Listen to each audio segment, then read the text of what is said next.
Alors que 8 personnes sur 10 dans le monde se revendiquent d'une religion, la pluralité culturelle et religieuse soulève des questionnements liés au fondement de l'identité dans un pays.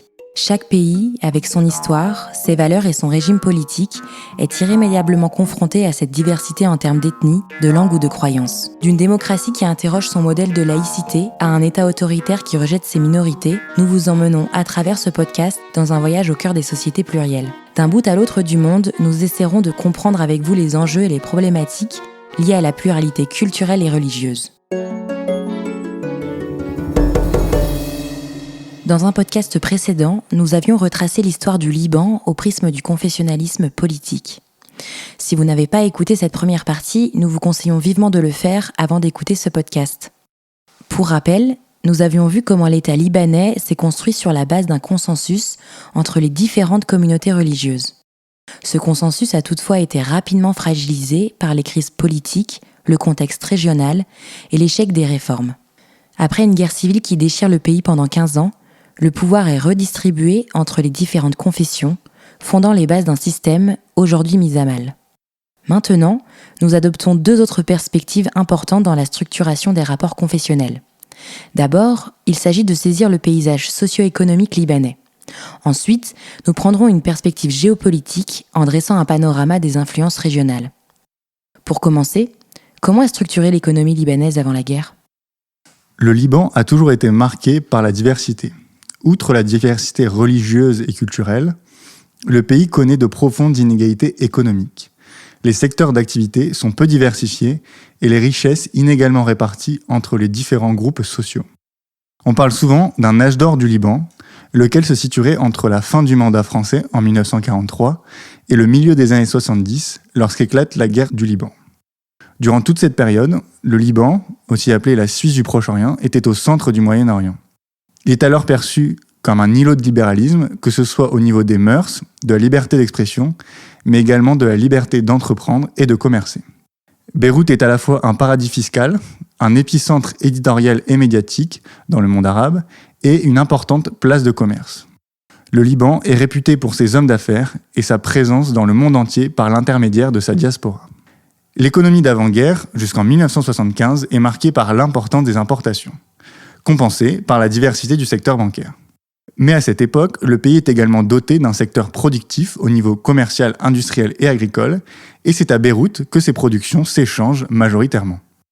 Le tourisme, atout majeur du pays, ainsi que les excédents budgétaires de l'État libanais, permettaient de faire à la fois entrer des devises étrangères et de constituer d'importantes réserves d'or et de devises. Signe souvent avancé de cette prospérité, le dollar américain vaut alors 3 livres libanaises. Aujourd'hui, $1 s'échange sur le marché noir à plus de 20 000 livres libanaises, soit 15 fois le taux de change d'avant la crise de 2019. Au sein de cette économie très centrée sur le secteur tertiaire, quelles sont les inégalités que l'on peut relever en prenant en compte la dimension confessionnelle des différentes classes sociales ?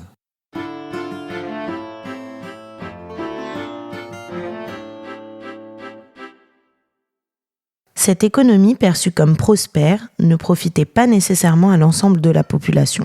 L'économie était davantage productive qu'aujourd'hui et les activités agricoles et industrielles florissantes dans les campagnes. Mais Beyrouth capte la part la plus importante de cette prospérité, notamment grâce aux banques libanaises, à sa centaine d'hôtels de grand standing, son souk et son port, le principal du pays. Du point de vue confessionnel, il est souvent avancé que la communauté chrétienne maronite était la plus favorisée dans le Liban d'avant-guerre. Les raisons en sont multiples. Les maronites constituaient déjà une bonne partie de l'élite intellectuelle, politique et économique du pays et profitaient de liens profonds et anciens avec la puissance mandataire française. Ils bénéficient déjà, à l'époque, de l'appui d'une importante diaspora, faisant entrer de l'argent de l'étranger et permettant la constitution de réseaux d'affaires avec l'Europe et les États-Unis. Une autre explication à cette prédominance économique des maronites tient à ce que la puissance mandataire française, en axant l'économie libanaise sur les importations, le négoce et le secteur des services, a favorisé les secteurs les plus rentables à court terme pour cette communauté. Cette trajectoire économique a favorisé l'émergence d'une bourgeoisie que l'on peut qualifier de comprador, c'est-à-dire une bourgeoisie liée aux capitaux étrangers. Cette bourgeoisie, captant une part importante des profits, était déjà liée aux grands clans confessionnels déjà présents au pays du Cèdre. Ces quelques milliers de familles qui continuent de s'enrichir après l'indépendance favorisent également la structure confessionnelle de la vie politique libanaise, en utilisant leurs capitaux économiques pour constituer des réseaux de clientèle au sein de leurs communautés respectives. Les inégalités sont également fortes au sein même des différentes communautés, et la mobilité sociale des individus est relativement faible en raison de l'importance des liens familiaux. À Tripoli, plus grande ville à majorité sunnite du nord du Liban, une bourgeoisie sunnite commerçante côtoie la misère la plus grande dans les quartiers défavorisés et laissés pour compte par les différentes administrations centrales. La fracture sociale entre riches et pauvres y est aujourd'hui encore particulièrement visible. La communauté chiite libanaise est peut-être la classe la plus homogène avant la guerre, avec une importante connivence entre groupes sociaux et groupes confessionnels. Lors de l'instauration du Grand Liban, les chiites sont marginalisés au sein de la représentation nationale, mis à part la présidence du Parlement que leur accorde le pacte national. Les taux d'alphabétisation dans les régions chiites du sud sont les plus faibles du pays, et les infrastructures sont encore manquantes dans beaucoup de régions chiites avant la guerre civile. Or, les chiites ne se sont pas constitués en partis politiques confessionnalisés avant le début des années 70, et cette faible politisation, en tant que communauté, a amplifié leur marginalisation socio-économique. Ces inégalités ont par la suite expliqué la capacité des partis Amal, puis Hezbollah, à occuper une place importante dans la représentation politique nationale et régionale, notamment au travers d'une politique sociale très développée.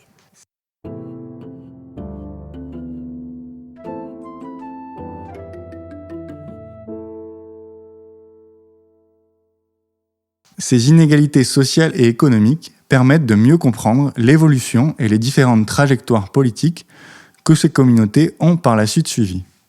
Mais quelles conséquences a eu la guerre civile sur l'économie libanaise ? De manière générale, la guerre a détruit puis restructuré l'économie. Elle s'est adaptée aux rapports socio-confessionnels et surtout claniques, mais elle a également renforcé une élite déjà privilégiée, tout en renouvelant une partie de cette élite. De nouveaux profils émergent, dont l'influence vient de leur capital économique nécessaire à la reconstruction. C'est notamment le cas pour le clan Hariri. Avec la guerre, c'est toute une partie de l'économie libanaise qui est anéantie. Les dommages concernent principalement le déclin industriel et agricole, avec la destruction des infrastructures, mais aussi la fuite des cerveaux. Le creusement des inégalités s'accélère. Les destructions touchent également le tourisme, et la fuite des capitaux atteint aussi de plein fouet le secteur bancaire.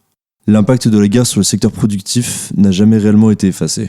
Aujourd'hui encore, le Liban emporte plus des 3/4 de ses besoins et n'a donc jamais retrouvé d'autosuffisance, même partielle. Le pays continue de tourner au ralenti. Les conditions de vie des Libanais se dégradent très rapidement tout au long de la guerre, mais deux sources de revenus viennent remplacer les secteurs qui sont touchés par la guerre. L'argent de la migration, envoyé par la diaspora libanaise, et l'argent déversé de l'étranger pour financer la guerre. Ces deux sources de revenus, l'argent de la migration et le financement de la guerre, contribuent à la mutation, à l'accélération rapide des transformations de l'économie libanaise. La guerre ouvre également d'autres possibilités via l'économie informelle. Des fortunes se font et se défont au travers de la contrebande, du vol, du rançonnage, ainsi que du contrôle territorial qui s'avère très vite rentable pour les chefs de guerre. Ce mouvement de fonds a été d'autant plus facile que le délitement de l'État a favorisé le développement de pouvoirs miliciens qui suivent également des logiques économiques. À la fin de la guerre, la reconstruction du pays ne change pas ce mouvement de fonds, et la même classe politico-militaire reste à la tête du pays, dominante économiquement. Les grands clans ayant eu une position importante durant la guerre constituent les grandes lignées d'hommes politiques qui ont continué de régner sur le Liban jusqu'à aujourd'hui, tout en entretenant leur réseau de clientèle. La fracturation et la dispersion du pouvoir selon les lignes confessionnelles et claniques qui traversent la société ont permis aux élites de continuer d'occuper leur place politique et de développer leurs affaires en évitant l'intrusion d'outsiders.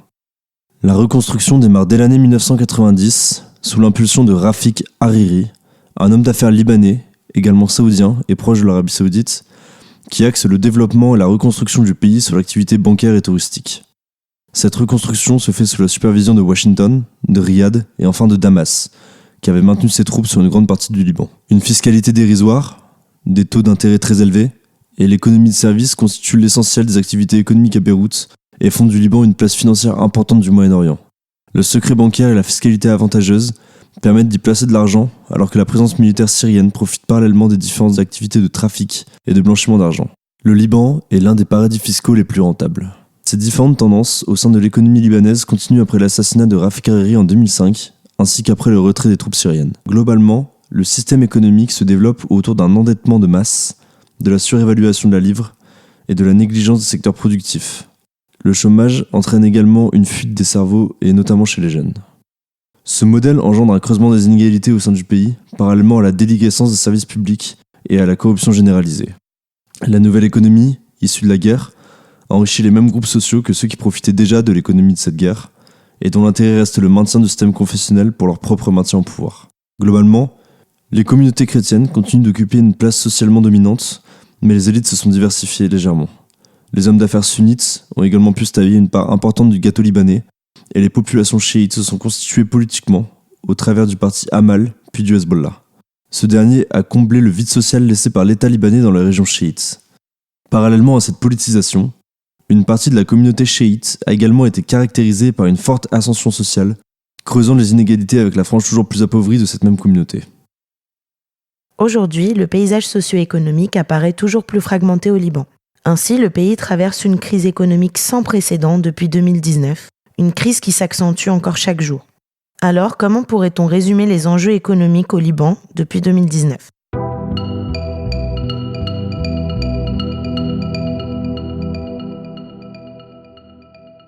En 2019, avant la vague de manifestations qui sera appelée Sawara, ou révolution, 30% de la population vit sous le seuil de pauvreté. Le chômage touche 35% de la population active et 1% des Libanais détiennent plus de 40% des richesses nationales. Fin 2020, ces chiffres avaient continué d'augmenter pour atteindre aujourd'hui 3/4 de la population vivant sous le seuil de pauvreté. Les manifestations de 2019 dénoncent la corruption qui caractérise les administrations et les services de l'État. Pour l'une des premières fois dans l'histoire du Liban, le mouvement social est transconfessionnel et il aspire à porter des revendications voulues par l'ensemble des Libanais. Le principal slogan du mouvement, Kelon Yane Kelon, signifie « tous », ça veut dire « tous ». L'une des principales revendications des manifestants est notamment la formation d'un gouvernement de transition, la mise en place de réformes économiques et une réforme de la loi électorale pour préparer les législatives. Par la suite, une partie du mouvement revendique également la formation d'un gouvernement technocrate, donc sans attache confessionnelle, pour rebâtir l'État libanais sur des bases saines et sur le long terme. Si la crise sanitaire a participé à l'aggravation de la crise et au ralentissement du mouvement, les explosions du port de Beyrouth, le 4 août 2020, accélèrent la dégradation de la situation du pays. Elle plonge encore plus le Liban dans une crise qui, selon la Banque mondiale, serait l'une des pires depuis le 19e siècle. L'aggravation de la crise est aussi liée à une crise du secteur bancaire qui donnait l'illusion d'une prospérité grâce à une bulle économique. La politique menée par la Banque centrale libanaise depuis la fin de la guerre civile avait pour but d'attirer des capitaux qui permettaient à la Banque centrale de maintenir le taux de la livre et de financer le budget de l'État. Or, la corruption, la prédation et le développement du clientélisme ont permis à toute une classe politique de profiter de ce système. Ainsi, le modèle libanais, entretenu par le gouverneur de la Banque centrale, Riyad Salamé, s'est effondré en 2019 et aujourd'hui, la crise bancaire n'est toujours pas réglée. La question de la responsabilité du gouverneur de la Banque centrale libanaise est devenue une question éminemment politique. Enfin, tout un autre pan de la crise économique au Liban réside dans la mauvaise gestion des ressources, à la fois énergétiques, économiques et budgétaires. Ainsi, l'État libanais cesse peu à peu de subventionner les biens de première nécessité, ce qui précipite l'appauvrissement de la population. Nous avons vu que les crises politiques, bancaires et économiques se superposent et génèrent toujours plus de tensions au Liban. Il faut ajouter à cela que cela intervient dans un pays où les influences étrangères sont multiples. Comment peut-on dresser un panorama des principales influences régionales qui pèsent sur la stabilité, ou plutôt sur l'instabilité du Liban ?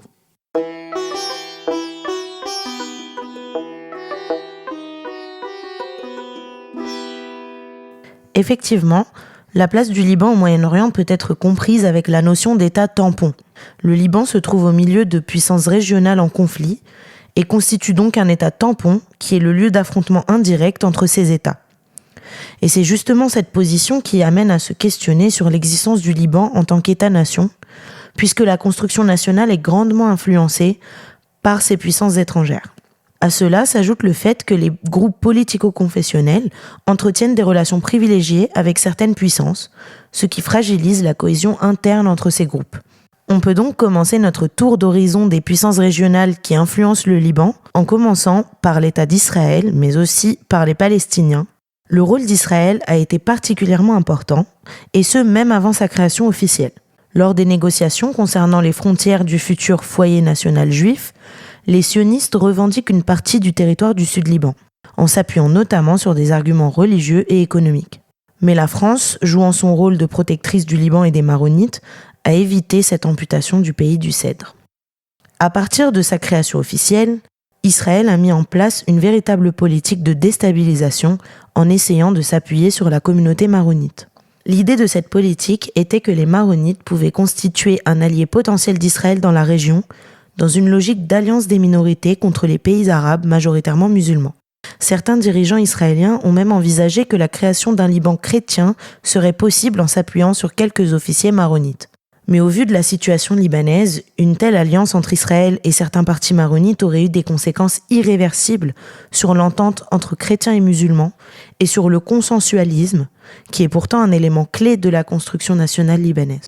Par la suite, c'est l'éviction des Palestiniens de leurs terres par les autorités israéliennes qui a eu d'importantes conséquences. En effet, dès 1949, le Liban doit accueillir 131 000 réfugiés palestiniens. Comme cela a été expliqué, la construction politique de l'État libanais repose sur un équilibre fragile de représentation des communautés religieuses. Alors, l'arrivée massive de Palestiniens à majorité musulmane sunnite ne pouvait passer inaperçue.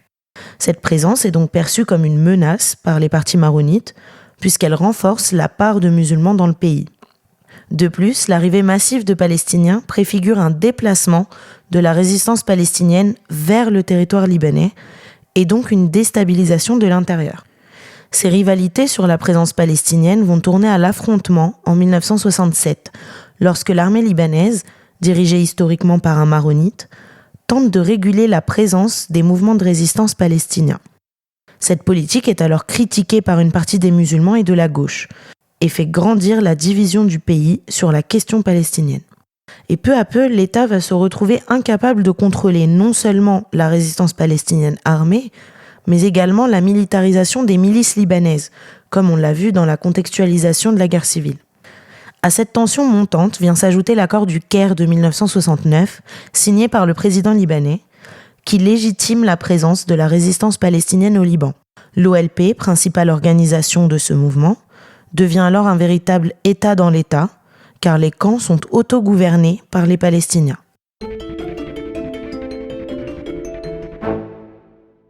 Au cours de la guerre civile, l'OLP a joué un rôle majeur tout en continuant sa guerre face à Israël. Israël va donc profiter du chaos de la guerre civile pour intervenir au Liban. Dès 1978, l'armée israélienne lance l'opération Litani et intervient au Liban dans le but de lutter contre l'OLP et de déstabiliser l'État libanais pour le forcer à mettre fin aux activités de la résistance palestinienne. Enfin, derrière cette intervention, Israël espère toujours étendre ses frontières au sud Liban. Cette opération Litani est cependant un échec sur le plan militaire, car elle ne réussit pas à neutraliser les Palestiniens. Mais c'est une réussite stratégique, car Israël a pu établir une ceinture de sécurité au sud Liban, notamment grâce à l'aide d'une milice chrétienne locale, déplaçant ainsi son conflit avec l'OLP sur le territoire libanais. En 1982, Israël intervient à nouveau avec l'opération Paix en Galilée et s'appuie notamment sur la milice chrétienne des forces libanaises pour rentrer au Liban. L'armée israélienne arrive jusqu'à Beyrouth et force l'éviction de l'OLP du Liban par un accord international. À la suite de cet épisode, Israël va occuper le Liban et appuyer la nomination de Bachir Gemayel à la présidence de la République.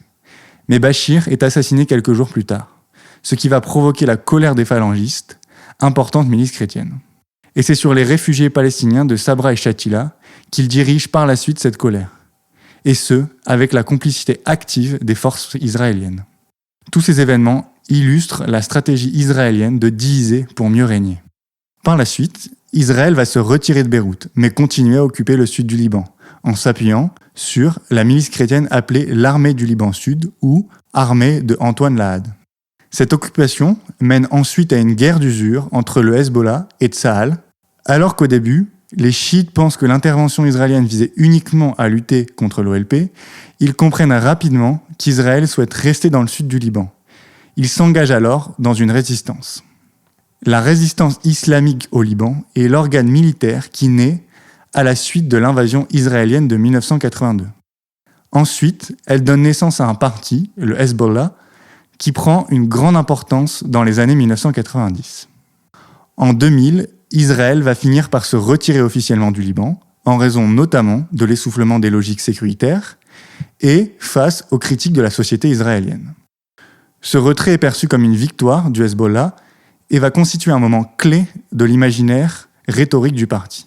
Cependant, dès 2006, une nouvelle guerre ouverte éclate entre Israël et le Hezbollah, dont tout le Liban subira les conséquences. Encore aujourd'hui, Israël occupe une partie du territoire libanais, et notamment les fermes de Sheba. Cette occupation israélienne légitime le Hezbollah en tant que milice et en tant que parti politique, au nom de, je cite, « la menace israélienne permanente ». En cultivant cette rhétorique, le Hezbollah construit sa légitimité et la maintient. Elle lui permet ainsi de réduire toute critique à de l'antipatriotisme ou de la connivence avec Israël et ses alliés. Quant aux Palestiniens, qui ont, au temps de la guerre civile, participé à alimenter les divisions, ils sont toujours très présents au Liban, mais ils n'ont plus la place d'autrefois dans la vie politique depuis le départ de l'OLP. Avec le temps, beaucoup de Palestiniens se sont intégrés dans la société libanaise et on observe une normalisation des relations entre autorités palestiniennes et institutions libanaises.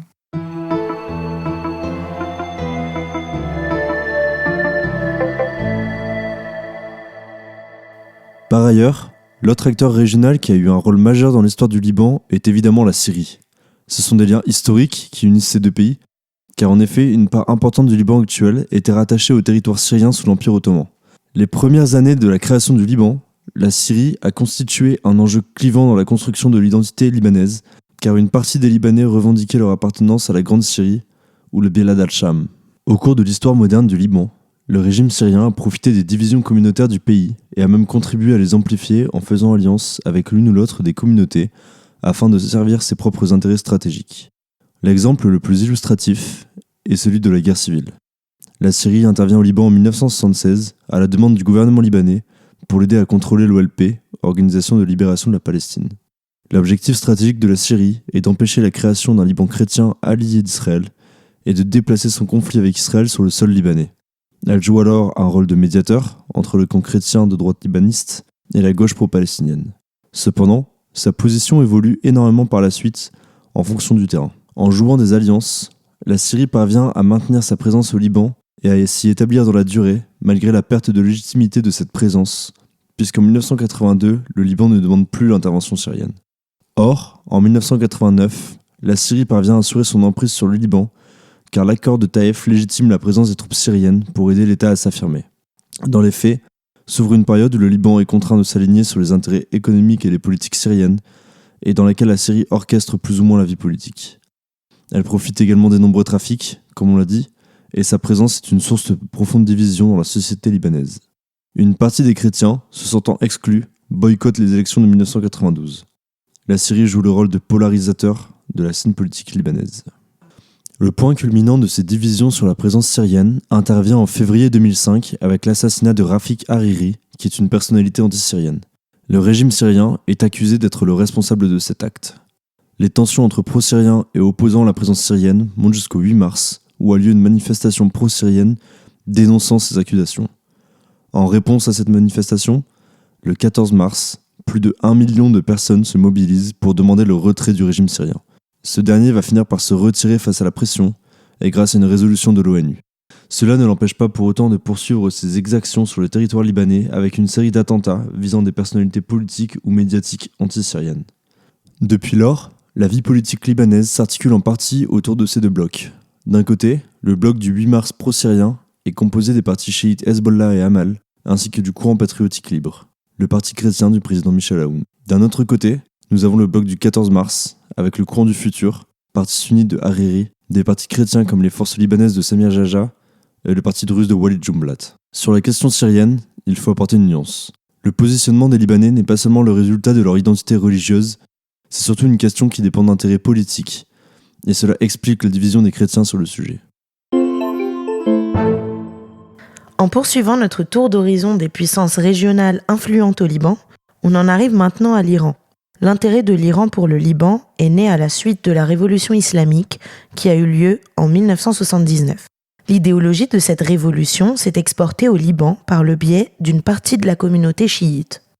Les nouveaux dirigeants issus de la révolution iranienne se tournent donc vers le Liban dans une logique de diffusion de la révolution islamique. C'est l'une des raisons qui explique la naissance du Hezbollah. Le parti de Dieu est aussi le résultat des divisions internes au parti Amal, qui est alors le principal parti chiite. Enfin, comme l'exprime le nom de la milice à ses débuts, la résistance islamique au Liban, la naissance du Hezbollah apparaît dans le contexte de l'invasion du Liban par Israël en 1982. Au début, le Hezbollah est donc une milice destinée à résister à l'occupation d'Israël et à incarner une représentation des chiites. Mais à la fin de la guerre, en parallèle de cette activité militaire, le Hezbollah intègre la vie politique libanaise en créant son parti politique. Plus tard, après le retrait de la Syrie en 2005, l'influence de l'Iran au Liban va connaître une importante croissance. Ainsi, au travers de l'influence du Hezbollah et de la rhétorique développée par le parti, l'Iran diffuse son identité anti-américaine, anti-occidentale et anti-israélienne. Les tentatives de rassembler les Libanais autour de la neutralité de leur État dans les conflits régionaux et internationaux sont également vaines. Lorsque l'État a tenté de mettre en place cette neutralité vis-à-vis du conflit en Syrie, le Hezbollah a mené une politique différente. En effet, il intervient dans le conflit syrien dans le cadre de la politique étrangère iranienne et dans le cadre d'une lutte contre le djihadisme. Au fur et à mesure des années, l'influence iranienne au Liban s'est accrue grâce au développement du Hezbollah comme une véritable force parallèle à l'État. Sur le plan militaire, le parti dispose de moyens qui sont plus importants que ceux de l'armée nationale libanaise. Il a également profité des faillites de l'État central pour devenir indispensable dans des domaines comme la santé, l'éducation ou l'emploi. Tout cela est en partie permis par le financement de l'Iran, qui a un intérêt stratégique à maintenir cette influence sur la politique libanaise via le Hezbollah et en utilisant le chiisme comme un canal de diffusion. Encore récemment, face à la pénurie de carburant, l'Iran a aidé le Liban en lui vendant une cargaison de pétrole qui a été livrée et distribuée par le Hezbollah, malgré l'embargo américain. Il faut toutefois préciser que les sources de financement du Hezbollah se diversifient, notamment grâce à une partie de la diaspora. Enfin, on doit aussi nuancer l'opposition entre Hezbollah et État libanais, notamment par la place que ce parti occupe justement au sein de cet État. En tout cas, les liens du Hezbollah avec l'Iran sont vivement critiqués et l'alliance du parti présidentiel avec le Hezbollah est perçue par leurs opposants comme une soumission à l'ingérence étrangère de l'Iran. Au final, l'Iran est tout aussi clivant que la Syrie dans le paysage politique libanais.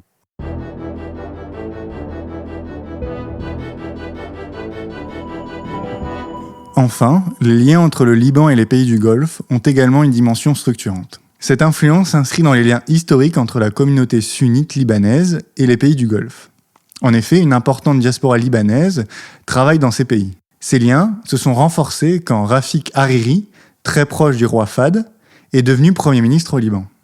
Le renforcement des liens entre ces deux parties du Moyen-Orient s'explique enfin par la dépendance grandissante du Liban vis-à-vis des investissements des monarchies du Golfe. Et l'influence de ces pays au Liban, au premier rang desquels l'Arabie Saoudite, n'a cessé de se renforcer, et le premier canal de cette influence est le courant Futur, parti sunnite mené par le clan Hariri, mais également par le parti chrétien des forces libanaises. En 2017, la démission du Premier ministre Saad Hariri depuis l'Arabie Saoudite en est l'exemple parfait. Le Premier ministre libanais aurait démissionné sous la pression de l'Arabie Saoudite. Cet événement s'inscrit dans la lutte d'influence entre l'Iran et l'Arabie Saoudite. Et cette bipolarisation, plus politique que religieuse, culmine au Liban et structure la vie politique, comme on l'a vu avec les exemples de la Syrie et de l'Iran. La décision de Hariri était selon lui un acte contestataire contre l'influence iranienne au Liban, même s'il a par la suite repris son poste en rentrant au Liban et désavoué ses critiques. Plus récemment, on a vu une crise diplomatique éclater entre le Liban et l'ensemble des monarchies du Golfe. Ces dernières ont pour la majorité rappelé leur ambassadeur. La raison de cette crise, ce sont les propos tenus par Georges Kordahi, le ministre de l'Information libanais, avant même sa nomination. Lors d'une émission, il avait en effet qualifié d'absurde la guerre menée contre les Houthis au Yémen sous l'égide de l'Arabie saoudite. Les pays du Golfe font maintenant pression pour la démission de ce ministre.